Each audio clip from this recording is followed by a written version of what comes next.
estate industry just got turned upside down yesterday. There was a huge lawsuit. Somebody sued the National Association of Realtors, Keller Williams, Remax, the big players in the industry, and there could be potentially a $5 billion lawsuit here. It could change the way real estate happens forever in this country. It's definitely going to change. It could definitely change how realtors get paid, but there's going to be some kind of ramifications from this. A lot of people are confused about what's going on. I'm going to do my best to break it down for you guys as concisely and easily as I can. Let's get into it right now. Shut up and sit down.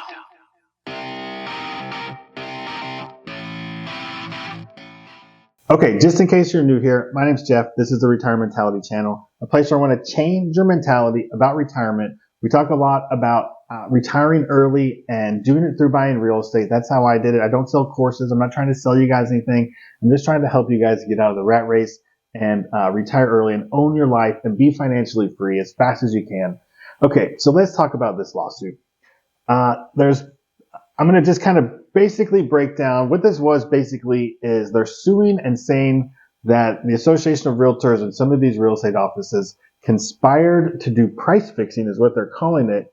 But their arguments, I don't think they quite add up to that. But it doesn't matter because the jury and the judge already decided this case and they found in the favor of the plaintiffs.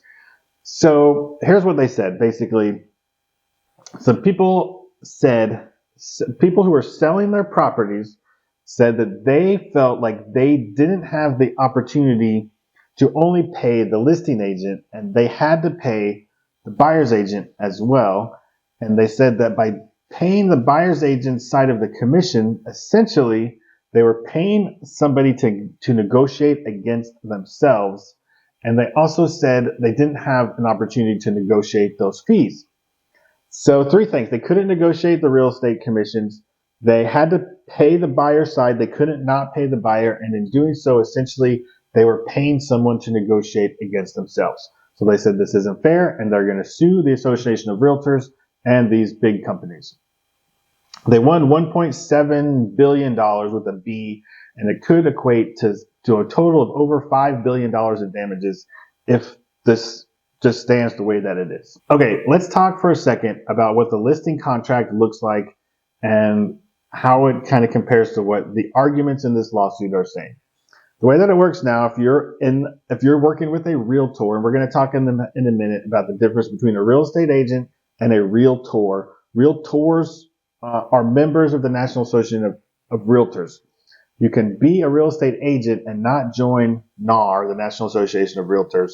In some places, that means you don't have access to the MLS, and so basically you're kind of got your hands tied behind your back if you want to be a real estate agent and not join NAR and not be a member of the Association of Realtors.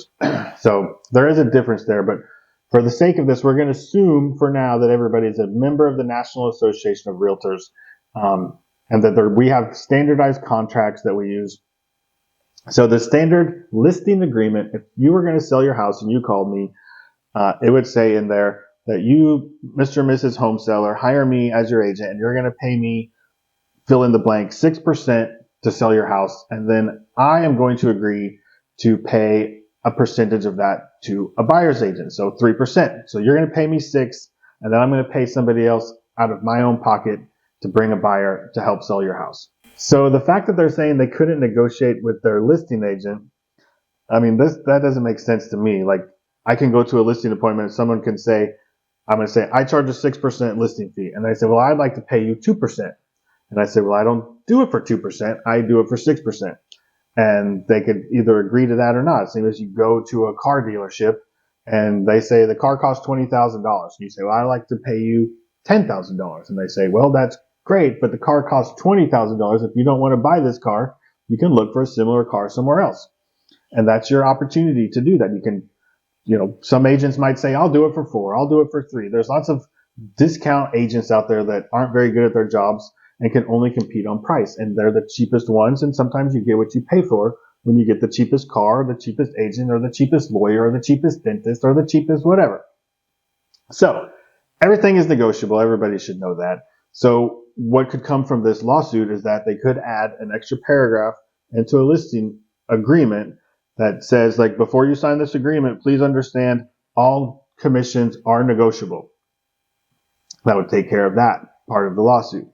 The second part of the lawsuit was that they didn't have a choice not to pay the buyer's agent, which they didn't pay. The seller never pays the buyer's agent. The seller pays the listing agent, and the listing agent splits that commission. Traditionally, there's no rules that say that you have to do it this way. This is just how the industry works. But there's nothing in writing that says that you have to. In fact, over on the next town over from us, there's a lot of agents that aren't doing 50-50 splits. The listing agent is keeping a bigger chunk and paying the buyer's agent a smaller chunk. And it's already kind of become a problem in some areas. Some agents are starting to do it here where I'm an agent also. And it just causes a rift because it's just not fair. And it doesn't kind of follow the ethics code that we have built into, just doing the right thing. But people are starting to do that already.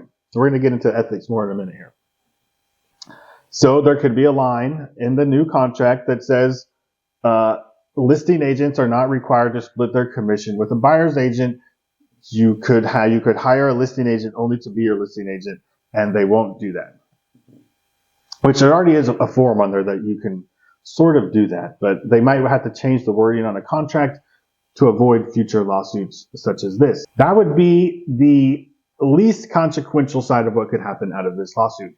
A little bit extra verbiage into the listing agreement, and life goes on as we know it, and we all love it, and it makes things work simply. Or if there's a lot of people saying that what's going to come out of this is that listing agents will no longer be allowed to pay a buyer's agent. What they could do is they could legislate that a seller pays a listing agent, and the listing agent is not allowed to pay anybody else to bring buyers to that transaction. That could happen. It would be detrimental to real estate agents, of course, because then you wouldn't be able to, there would be no incentive for a buyer to show your property if it wasn't their listing. So it basically makes buyer's agents extinct. There's a lot of companies that sell buyer's leads, companies like Zillow. When you go onto Zillow and you look for a house and you click the little button that says, I want to talk to an agent, then it goes to a real estate agent and it's not their listing. I used to advertise on Zillow. You don't know that people actually advertise on Zillow, but behind the scenes, the way it works is agents pay money so that when you click that button, that lead comes to me. It's not my listing, but it comes to me. I used to pay about $1,000 a month for that.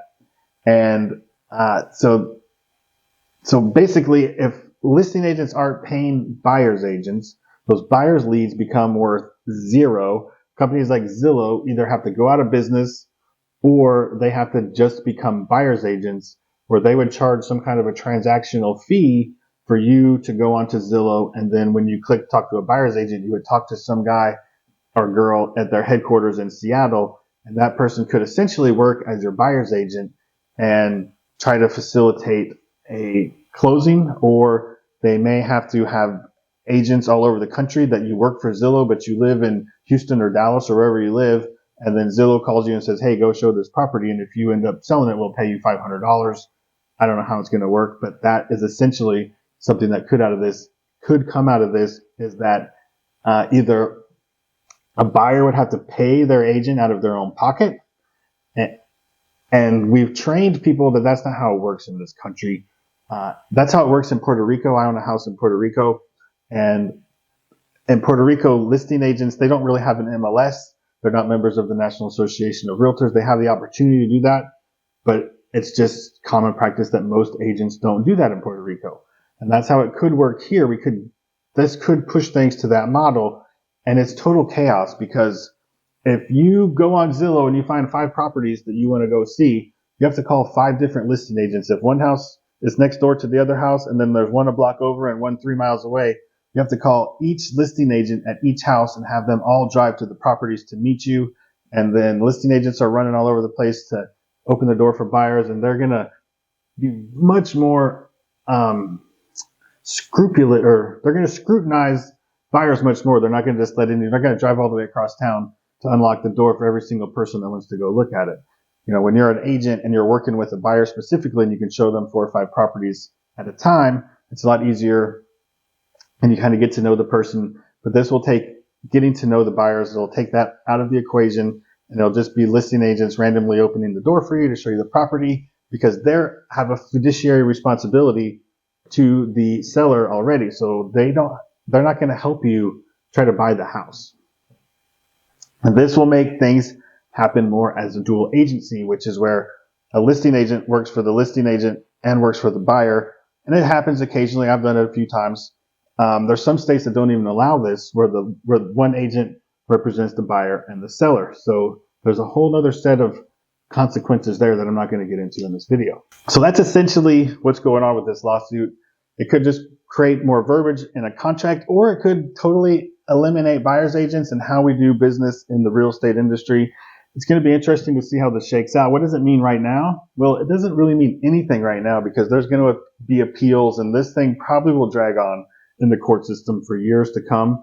We'll have to see how it goes. But leave me a comment down below. Let me know what you think. Would you prefer to pay a buyer's agent out of your own pocket and then have the seller just be separate with their agent?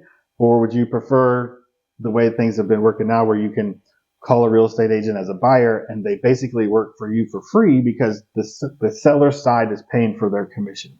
Let me know your comments down below. It'd be interesting to hear what the general public thinks about this. And if you like this video, go watch this video next, and we'll see you in the next one.